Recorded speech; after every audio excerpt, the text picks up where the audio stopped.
दोस्तों, प्राचीन समय से ही ऋषिमुनियों का विशेष महत्व रहा है, क्योंकि ये समाज के पथ प्रदर्शक माने जाते थे। ऋषिमुनि अपने ज्ञान और तप के बल पर समाज का कल्याण करते थे और लोगों को समस्याओं से मुक्ति दिलाते थे।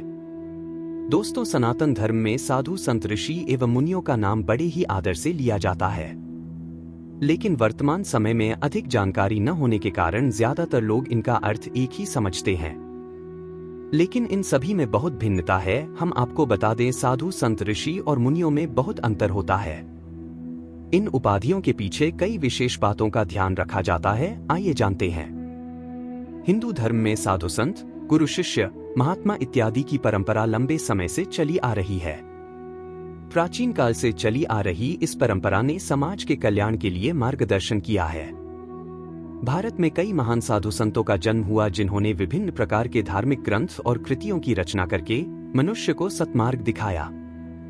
लेकिन वर्तमान समय में साधु, संत, ऋषि एवं मुनियों का नाम एक दूसरे के पर्याय के रूप में प्रयोग किया जाता है, जो कि गलत है। इन सभी में बहुत भिन्नताएं हैं।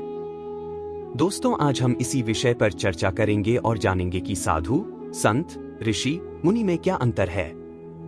तो आइए जानते हैं। सबसे पहले साधु के बारे में। साधु शब्द का अर्थ होता है साधना करने वाला। साधु वह व्यक्ति होता है जो समाज के धार्मिक और सामाजिक उत्थान के लिए अपने जीवन को समर्पित करता है। उनका उद्देश्य स्वार्थ रहित सेवा और प्रेम होता है। साधु धार्मिक संगठनों या समुदायों के अंग बनते हैं और इन ही संगठनों के माध्यम से समाज के उत्थान में योगदान देते हैं। और साधु उन्हें कहा जाता है जो अधिक समय साधना में लीन रहते हैं। साधु बनने के लिए वेदों का ज्ञान प्राप्त करना आवश्यक नहीं है। साधना से ही जो ज्ञान प्राप्त करते हैं वह साधु कहलाते हैं। साथ ही शास्त्रों में यह भी बताया गया है कि जो व्यक्ति काम, क्रोध, लोभ, मोह इत्यादि से दूर रहता है, उन्हें भी साधु ही कहा जाता है।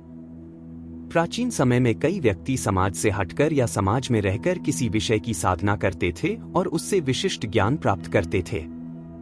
कई बार अच्छे और बुरे व्यक्ति में फर्क करने के लिए भी साधु शब्द का प्रयोग किया जाता है। इसका कारण यह है कि साधना से व्यक्ति सीधा, सरल और सकारात्मक सोच रखने वाला हो जाता है। साथ ही वह लोगों की मदद करने के लिए हमेशा आगे रहता है। जो व्यक्ति ये 6 विकार यानी काम, क्रोध, लोभ, मोह, मद और मत्सर का त्याग कर देता है, उस व्यक्ति को साधु की उपाधि दी जाती है। आइए दोस्तों, अब जानते हैं संत कौन होते हैं। संत शब्द का अर्थ होता है पवित्र आत्मा या धार्मिक गुरु। संत वह व्यक्ति होता है जो आध्यात्मिक ज्ञान का अध्ययन करता है और उसे अपने जीवन में लागू करता है। जैसे संत कबीरदास, संत तुलसीदास, संत रविदास। उनका प्रमुख उद्देश्य था धर्म के मार्ग पर चलना, सत्य को प्रकट करना और लोगों को आध्यात्मिक उन्नति में मार्गदर्शन करना होता है। संत अपने आचरण और विचारों के माध्यम से अपने अनुयायियों को प्रेरित करते हैं और उन्हें धार्मिकता और आत्मज्ञान के मार्ग पर चलने के लिए प्रेरित करते हैं। उनका जीवन उदाहरणशील होता है और वे समाज के हित में कार्य करते हैं। संत अक्सर लोगों के बीच शिक्षा, सेवा और प्रेरणा के स्रोत के रूप में प्रसिद्ध होते हैं। संत के जीवन और उपदेशों से लोगों को आत्मिक और मानविक उन्नति मिलती है। वे साधना, त्याग और सेवा के माध्यम से समाज को प्रेरित करते हैं और उन्हें धर्म, सच्चाई और प्रेम के मार्ग पर चलने के लिए प्रोत्साहित करते हैं।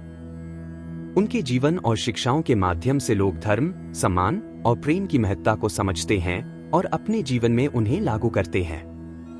और जो व्यक्ति संसार और अध्यात्म के बीच संतुलन बना लेता है, उसे संत कहते हैं। संत के अंदर सहजता उनके शांत स्वभाव में ही बसती है। दोस्तों, अब आइए जानते हैं ऋषि के बारे में। ऋषि शब्द का शास्त्रीय अर्थ होता है दृष्टि। ऋषि वह व्यक्ति होता है जो अत्यंत ध्यान से जीवन का अध्ययन करता है और उसे समझता है। ऋषि अपने आत्मज्ञान और विचारों के माध्यम से ज्ञान को प्राप्त करता है। वे आध्यात्मिक ज्ञान के प्रवीण होते हैं और अक्सर तपस्या और समाधि में व्यस्त रहते हैं। और दोस्तों, वैदिक ऋचाओं के रचयिताओं को ही ऋषि का दर्जा प्राप्त है। ऋषि को सैकड़ों सालों के तप या ध्यान के कारण सीखने और समझने के उच्च स्तर पर माना जाता है।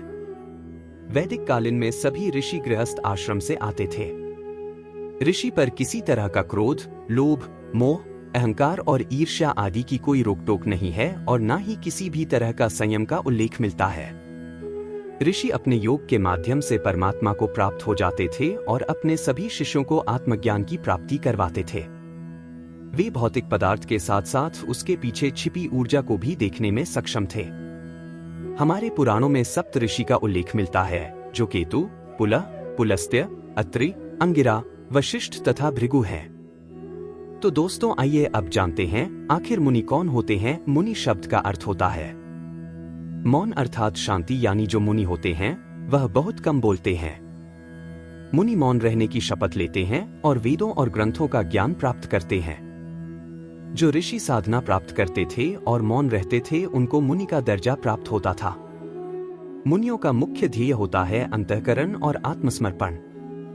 वे आत्मज्ञान की प्राप्ति के लिए समाधि में लगे रहते हैं और संपूर्ण संसार की माया से परे होते हैं। मुनियों का जीवन वैराग्य, तपस्या और ध्यान पर आधारित होता है। वे साधारण जीवन की भौतिक सुख साधनाओं से परे होते हैं और अपने आंतरिक आत्मा की खोज में लगे रहते हैं। मुनियों का उदाहरण गौतम बुद्ध, महावीर स्वामी आदि हैं। लेकिन कुछ ऐसे ऋषियों को मुनि का दर्जा प्राप्त था जो ईश्वर का जाप करते थे और नारायण का ध्यान करते थे, जैसे कि नारद मुनि। मुनि मंत्रों को जपते हैं और अपने ज्ञान से एक व्यापक भंडार की उत्पत्ति करते हैं। मुनि शास्त्रों की रचना करते हैं और समाज के कल्याण के लिए रास्ता दिखाते हैं। मौन साधना के साथ साथ जो व्यक्ति एक बार भोजन करता हो और 28 गुणों से युक्त हो, वह व्यक्ति ही मुनि कहलाता था। दोस्तों, अगर आपको जानकारी अच्छी लगी तो वीडियो को लाइक जरूर करें और कमेंट में जय श्री राम अवश्य लिखें। साथ ही चैनल को सब्सक्राइब करें।